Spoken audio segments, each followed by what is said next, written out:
De amor escrevo, de amor trato e vivo. De amor me nasce amar sem ser amado. De tudo se descuida o meu cuidado, quanto não seja ser de amor cativo. Assim começa o soneto que nós vamos ler e comentar hoje aqui, certo? Do nosso querido Luiz Vaz de Camões, tá? Para que vocês sejam capazes de ler com proveito, certo? A poesia como um todo, os sonetos em específico, mas quem começa com sonetos pode muito bem avançar depois para outras formas poéticas mais difíceis, motivo pelo qual nós sempre recomendamos para iniciar, certo, as aventuras poéticas, uma jornada pelo mundo da poesia, os sonetos, em especial os de Camões. Nós vamos ver aqui por quê hoje. Porque são sonetos muito acessíveis a partir do momento que nós conseguimos passar pelas dificuldades iniciais que são menores do que nós imaginamos, certo? Então esse é o nosso tema aqui hoje. Vamos mudar um pouquinho o nosso enfoque nestes vídeos aqui, certo? Qual é a dificuldade que existe nessa linguagem poética? O que nós precisamos entender para fruir dos versos, para aproveitarmos os versos, certo? Porque esse tipo, nós vemos que as pessoas podem muito bem ler romances hoje em dia. Boa parte das pessoas que tentam, pelo menos, são aquelas que tiveram uma educação linguística, em geral, mais proveitosa na escola. Elas conseguem ler romances, sim, e entender, pelo menos, a história geral, certo? No nível literal, como nós chamamos aqui. Tá? Pode ser que elas não consigam se aprofundar na psicologia dos personagens, pode ser que elas não consigam entender bem os mecanismos da trama, tudo bem, mas elas conseguem aproveitar a história, conseguem imaginar tudo o que aconteceu ali, chegar no desfecho e dizer, poxa vida, uma história muito interessante, essa aqui do Dom Casmurro, do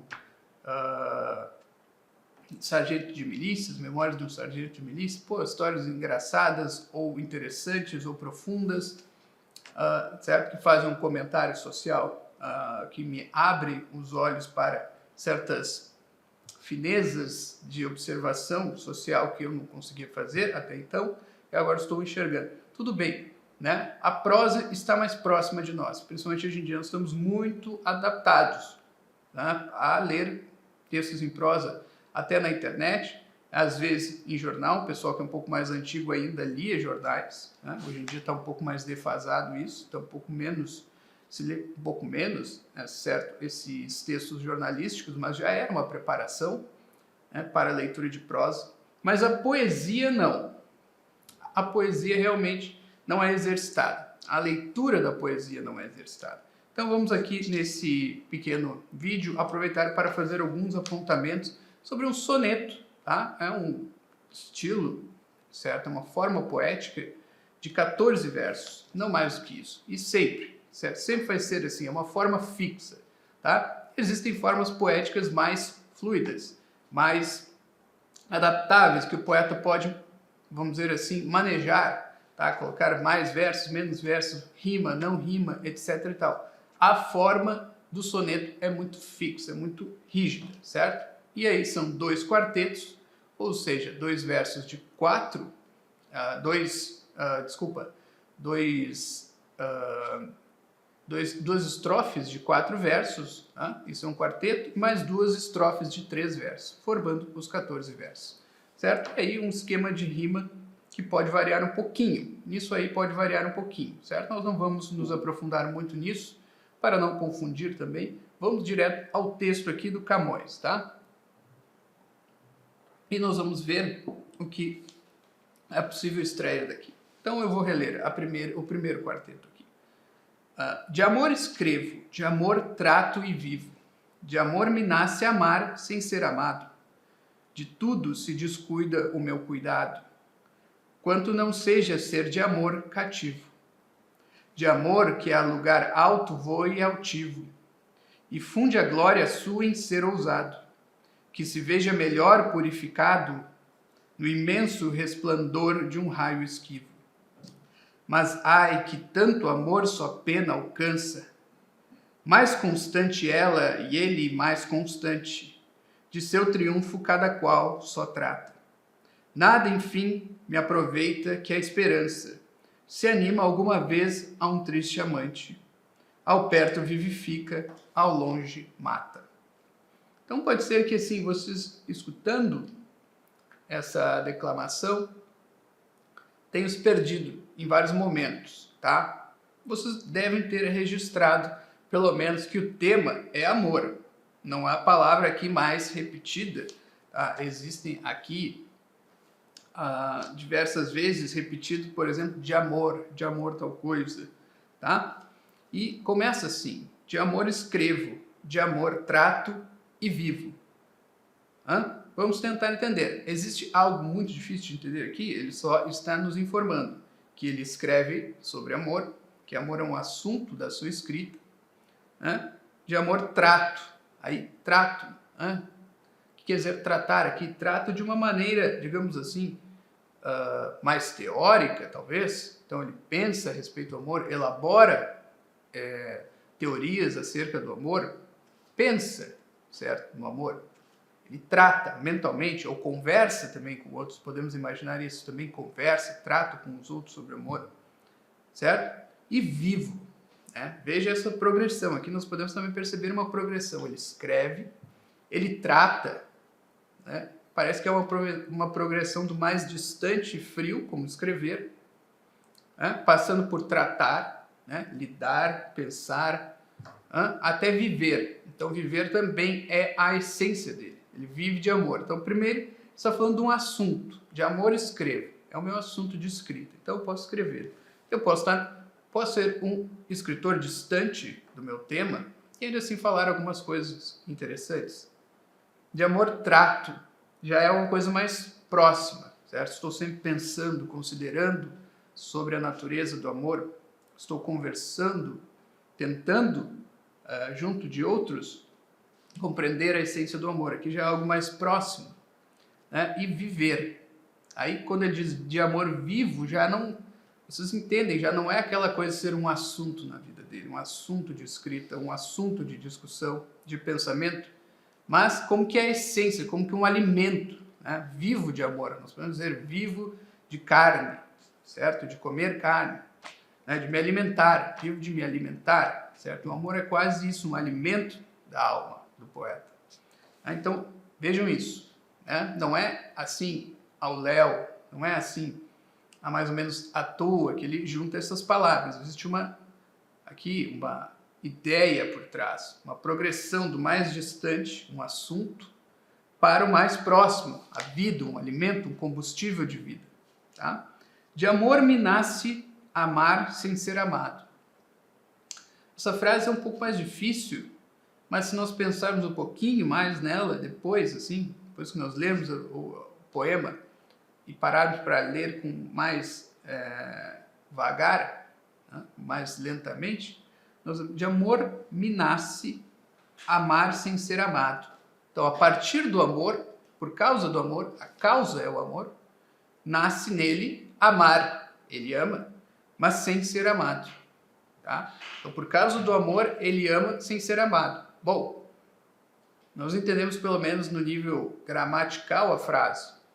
Mas por quê? Certo? Bom, já é uma frase mais enigmática, porque aquele que ama está condenado a ser desamado pelo seu objeto de devoção. Pode ser algo assim que Camões está dizendo. Aqui nós já começamos a tentar interpretar, tentar entender. Tá? De tudo se descuida meu cuidado. Ou seja, de amor, dois versos começaram assim, de amor, e agora de tudo. Se descuida, tá? Algo se descuida, o que? O meu cuidado.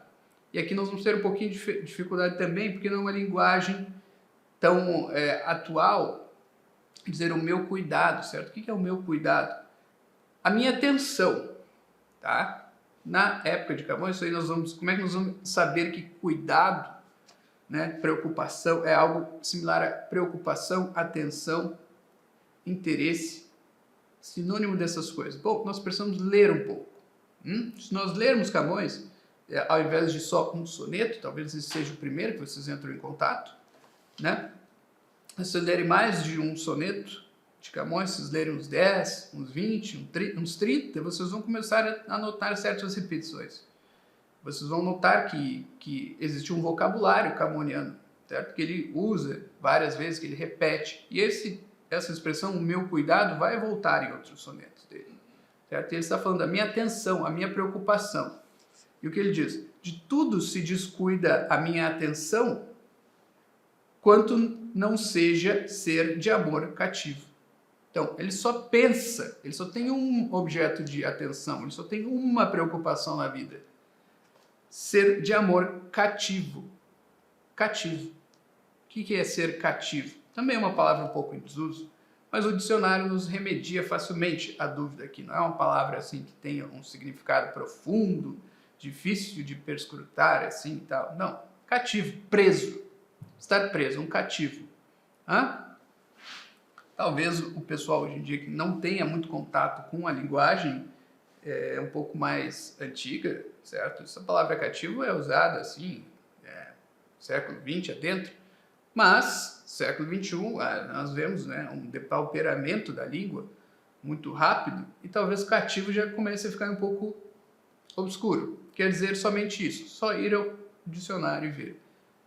Preso. Né? Então a única preocupação do Camões, a única coisa que ocupa a mente dele, que faz ele pensar, na sua vida, inclusive, é estar preso de amor. É como se ele quisesse isso. Vocês entendem? Certo? Então Camões ele vai descrever aqui diversos sofrimentos que ele teve por causa do amor. Por outro lado, ele parece que ele está satisfeito. Há alguma coisa nele que está satisfeito, que era isso que ele queria. Tá? Mas vamos avançar aqui, quem sabe nós encontramos algumas outras pistas, tá? Por quê? Porque isso é estranho, sim. Não, o cara sofre tanto por causa de amor e ainda assim ele só pensa nisso, ele só considera isso, a única preocupação da vida dele é estranho. Tudo bem, vamos prosseguir. De amor que é lugar alto, voe altivo. Então aqui existe uma elipse, tá? Existe uma parte da expressão que já foi, que ficou, digamos assim, que foi tirada pelo poeta, que deixou no ar, tá? Porque já está subentendida, tá? O que é? De amor me nasce.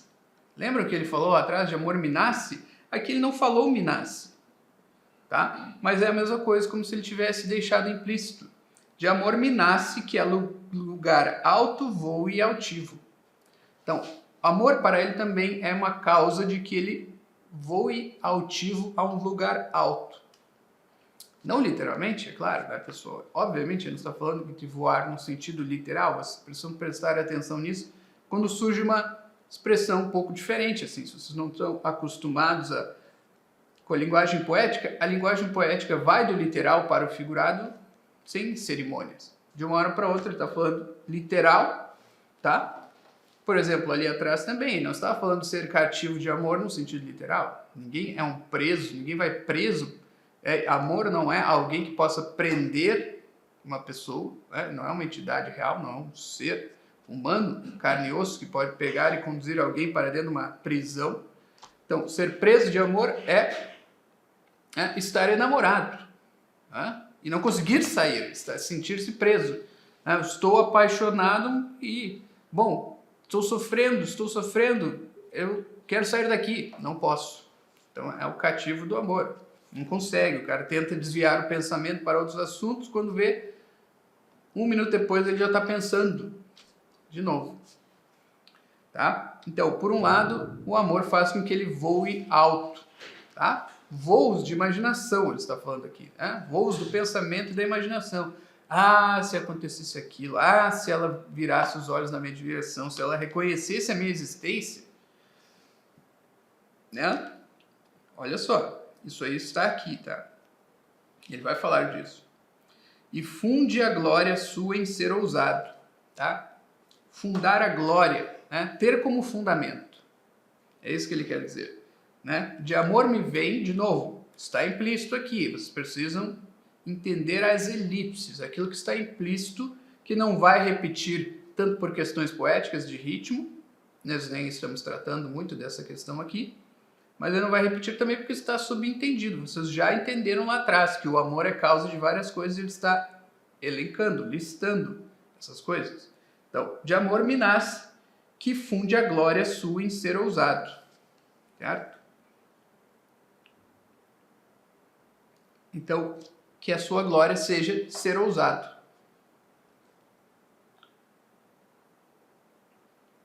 Que se veja melhor purificado no imenso resplendor de um raio esquivo.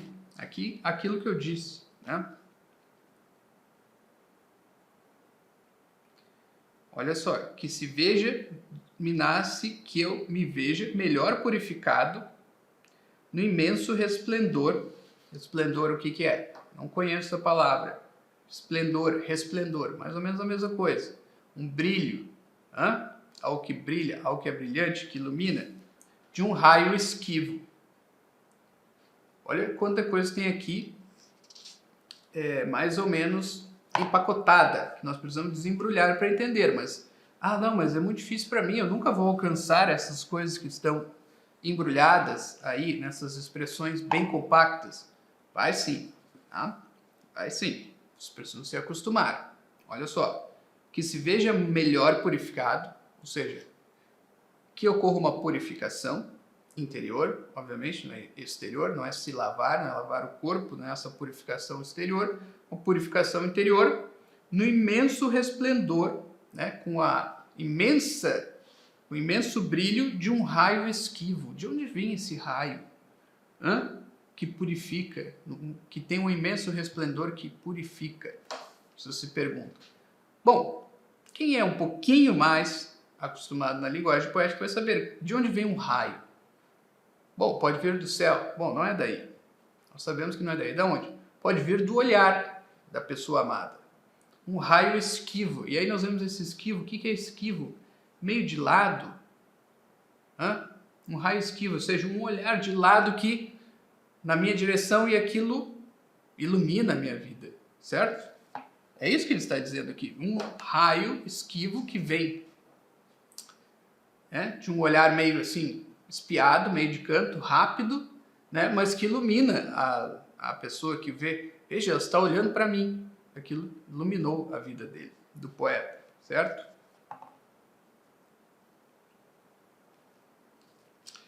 E aí continua. Bom, aqui nós terminamos os primeiros as duas estrofes, que são os quartetos. Tem 4 versos, né? O esquema de rima é A-B-B-A, ou seja, o primeiro verso da estrofe, do quarteto, rima com a última, tá?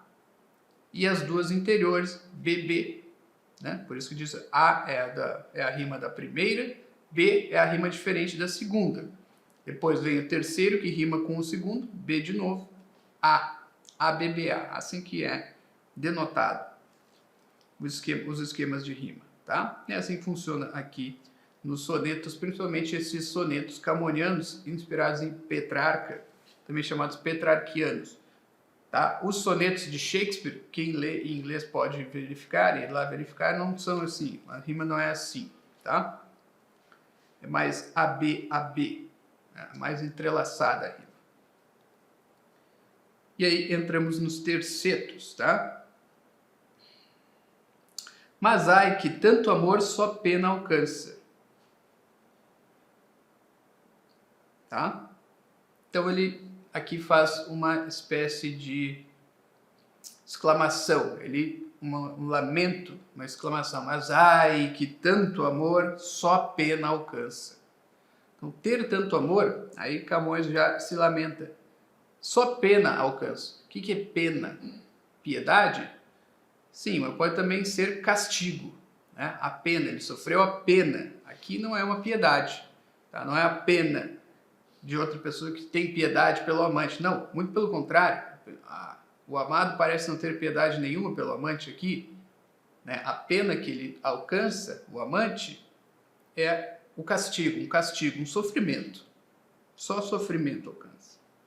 Mais constante ela e ele mais constante. Ela quem? O objeto amado. E ele mais constante. Ele quem? o amor. As duas coisas constantes que permanecem no seu próprio estado, nunca mudam, é o objeto amado, ela, que aqui não é nem revelado, não temos nem uma pista sobre quem é essa pessoa, não é? E ele mais constante, o próprio amor. O amor também continua o mesmo, ele tem sempre a mesma natureza, que é essa que o Camões está descrevendo aqui.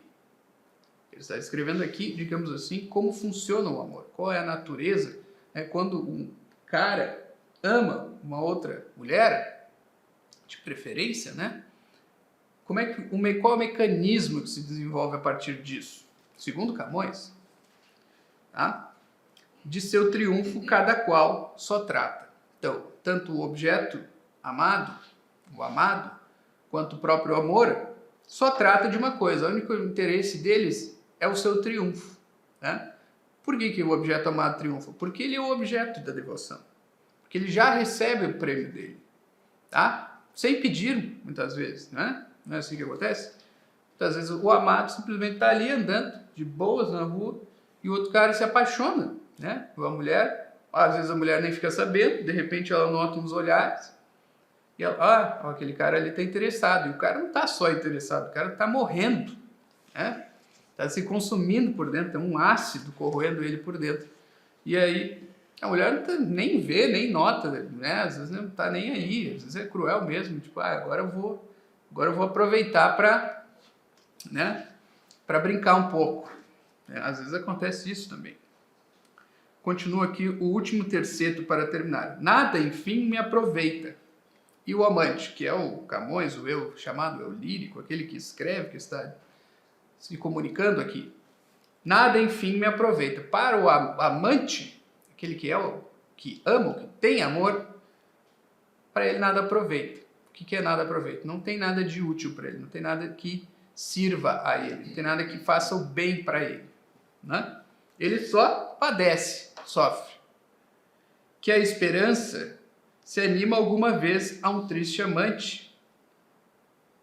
Então, olha aqui. Bom, aqui tem de novo, tem algumas frases aqui entrelaçadas. Que a esperança, está falando da esperança, se anima alguma vez a um triste amante, aqui nós temos uma condicional, tá? Então nós temos que ler assim, que a esperança, esse que aqui é explicativo, ele é, digamos assim, ele é sinônimo de pois. Nós poderíamos dizer, pois a esperança se anima alguma vez a um triste amante. Então, se algum amante é animado pela esperança em algum momento, tá? Então ele está dizendo, a maior parte do tempo o amante está desesperado, não nutre nenhuma esperança de alcançar o objeto amado, tá? Mas se em algum momento a esperança o anima, se ele vê aquele raio oblíquo, né? Se ele nota que, sem nenhuma explicação, a mulher amada dá um olhar de soslaio para ele, um olhar oblíquo de lado, então ele se anima um pouco. Há esperança, talvez haja esperança. Mas agora vem o último verso. Ao perto vivifica. Quando está perto, a esperança vivifica. Ao longe, mata. Porém, então, o que acontece?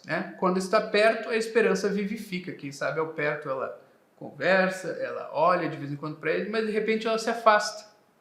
E nada acontece, ele está distante. E aí, mata. Então, é aquilo, esse é um tema camoniano. Ter esperança para que a pessoa sofra mais logo em seguida, para que ele morra mais logo em seguida. Isso acontece muito nos sonetos de Camões. Então, vocês entendem aqui. Quais são as dificuldades? Há uma linguagem compacta, há muitas elipses. Vocês precisam estudar essa ideia da elipse, dessas frases, que explicam o que está sendo dito, mas que ficam no ar, que nós precisamos adivinhar. Mas é possível adivinhar, porque pelo contexto nós vamos adivinhar. Como é que nós vamos conseguir adivinhar? Lendo muita poesia. Eu estou nos meus primeiros poemas, estou tendo muita dificuldade, essa linguagem é muito obscura para mim ainda. Sim, mas tu tens que ler mais 10, mais 10, mais 10, mais 10, de repente vai dar um clique. Sabe aquela lâmpada que acende, Sim, vai dar o clique. Ah, peraí, é assim que ele faz. Entendi, às vezes aqui ele está dizendo um negócio, mas ele deixa no ar, e ele deixou no ar esse negócio aqui. Ah, entendi, porque já tinha deixado a mesma coisa no ar antes, porque alguém que tu viu, às vezes tu lês uma edição comentada e o cara explica ali, né, faz uma perífrase ali, explicando toda a poesia, tá? Pode ler isso aí também, mas, certo, o que tu precisa fazer é ler bastante, memorizar alguns, né? Vai ajudar muito, porque daí tu fica depois matutando, ah, por que ele escreveu assim, o que quer dizer essa frase aqui, o que essa palavra quer dizer, talvez haja uma palavra em Camões que não seja bem aquele sentido que é para nós, como por exemplo aqui eu trouxe o exemplo de cuidado, tá? Nós pensamos em cuidado, hoje em dia nós falamos assim, cuidado, né? Vai tropeçar, vai cair, cuidado, vai cair o copo na beira da mesa. Há mais assim uma interjeição que nós usamos hoje em dia, né? Não, para Camões era um nome, certo? Era um substantivo. O meu cuidado, né? Que é o que? A minha atenção, aquilo, a minha preocupação, a minha ocupação, aquilo a que eu presto atenção, que eu dou atenção, tá? Então nós temos que ter cuidado com essas palavras que, né, na época de Camões tinham um significado um pouco diferente, quase nunca vai ter um significado muito diferente do que nós esperamos, tá? E aí nós temos que, assim, primeiro, leia tudo, tá? Ah, mas a minha impressão final da primeira leitura foi uma coisa confusa. Ficou um novelo de lã na minha cabeça ali e eu não entendi nada. Beleza, lê de novo. Ficou um pouquinho mais fácil, daí tu te acostuma um pouco mais com as palavras, que tu tinhas lido pela primeira vez. Daí lê uma terceira vez, tá? Assim, corrido, sem parar. Aí depois tu vai aos poucos, tá? Vamos tentar entender a primeira frase. De amor escrevo, de amor trato e vivo. Beleza. Aqui não tem grandes dificuldades. De amor me nasce amar sem ser amado. Segundo, um pouquinho mais difícil, mas dá para entender ainda. De amor me vem amar sem ser amado. Tá? Essa é a consequência, né, de eu amar. Eu amo sem ser amado. Por quê? Porque na convenção da época de Camões, ou pelo menos na convenção platônica, e aí vocês vão entrar um pouquinho mais a fundo nessas questões de poesia, vocês vão saber. O Camões ele fazia parte de uma tradição que vinha desde da poesia trovadoresca, etc. e tal, da francesa, as cortes do amor, não sei o quê, que tinha um estilo filosófico, né, que tinha uma base filosófica mais platônica. No amor platônico, o amante deve amar sem esperar nada em troca. Na verdade, apenas admirar a beleza daquela pessoa. Isso em teoria, tá? O que o Camões faz? Qual é a grande... Isso aí ele está também pegando do Petrarca, né, que é a grande inspiração do Camões para essas coisas aqui de soneto. Ele faz o seguinte, tudo bem, em teoria é bonito isso aí de Platão aí, do banquete e tal, nós temos que amar a beleza, transcender essa ideia de querer ter posse do corpo da outra pessoa, nós temos que transcender isso, mas o Camões não tá? Isso é mais fácil falar do que fazer. E aí, todo o soneto dele, quase todos os sonetos dele vão tratar dessa dificuldade, assim, né? Pô, eu deveria estar simplesmente querendo admirar a beleza, né? E para, em algum momento, alcançar a ideia de beleza por meio da admiração da beleza no outro, no amado, tá? Mas, na prática, em teoria é fácil, na prática é difícil, tá? É o que ele está fazendo aqui. E aí ele continua, de tudo se descuida o meu cuidado, quanto não seja, a não ser de amor cativo, tá? O último ponto aqui que vocês vão, que vai ser interessante para vocês, que é isso, né? Por que essa coisa, porque o amor é uma coisa tão, porque é o único interesse do Camões, é um cara leviano assim, que só pensava em amor, ao invés de pensar em outras coisas, como trabalhar, como simplesmente deixar uma obra poética, escrever seus versos, escrever os versos dos Lusíadas, que tinham um outro tema que não era o amor. Na verdade, não tinha outro tema. Porque para um poeta como o Camões, o amor era o tema, porque tudo, né, do universo, da última estrela, do último céu do universo até o homem, ou a menor das formigas, tudo aquilo era regido por amor. Existia uma teologia do amor por trás disso tudo. Tá? Então, o motivo por que Camões só tratava de amor e ser cativo de amor é porque, sim, por baixo de todas as ações humanas existia uma teologia do amor, até uma física do amor, certo? Uma ideia da interpretação da natureza como tudo é movido por causa do amor. Nós não temos como explicar isso aqui hoje, né? Infelizmente. Então, com isso, eu deixo aqui essa leitura, essa interpretação para ajudar vocês. Vocês podem pegar esta ideia aqui e tentar ler outra poesia, tentar fazer uma leitura de vocês a partir disso aqui, tá? E nós temos isso aqui, tá? Eu tirei esse soneto aqui do nosso livro das obras completas. Esse aqui é o segundo livro, o livro dos sonetos, né? Obras completas de Camões, né? Que tem aqui o box, certo? O box Obras Completas de Camões, tá? E também, se vocês precisarem de mais ajuda, nós temos também o workshop Os Lusíadas, para aqueles que estão tentando ler os Lusíadas e patinando um pouco, o que sempre é algo normal. Sim, é a nossa obra-prima da língua como um todo, da civilização portuguesa e brasileira por extensão, né?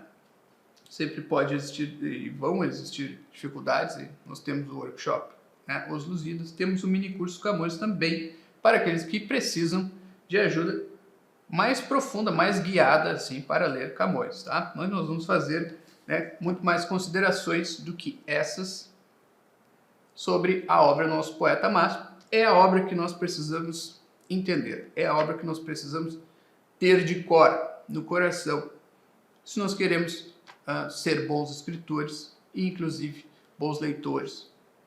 Queremos pensar bem a partir da nossa língua, né? Não tem como escapar disso aqui. Não à toa nós publicamos esse box, né? É o que nós precisamos conhecer mais Camões, enquanto falantes do português, certo? Não há como fugir disso, tá? E começar com os sonetos é sempre uma boa ideia. É a nossa ideia aqui, tá? Vencendo as dificuldades da leitura dos sonetos, vocês vão passar para outros estilos, tá? Outros gêneros que Camões tratou, como aqui canções, époclas, elegias, odes, sestinas, oitavas, tá? E vocês vão passar suavemente para essas obras. Qual vai ser a grande dificuldade a partir daí? É que elas são mais longas, vão precisar um pouco mais de fôlego de leitura.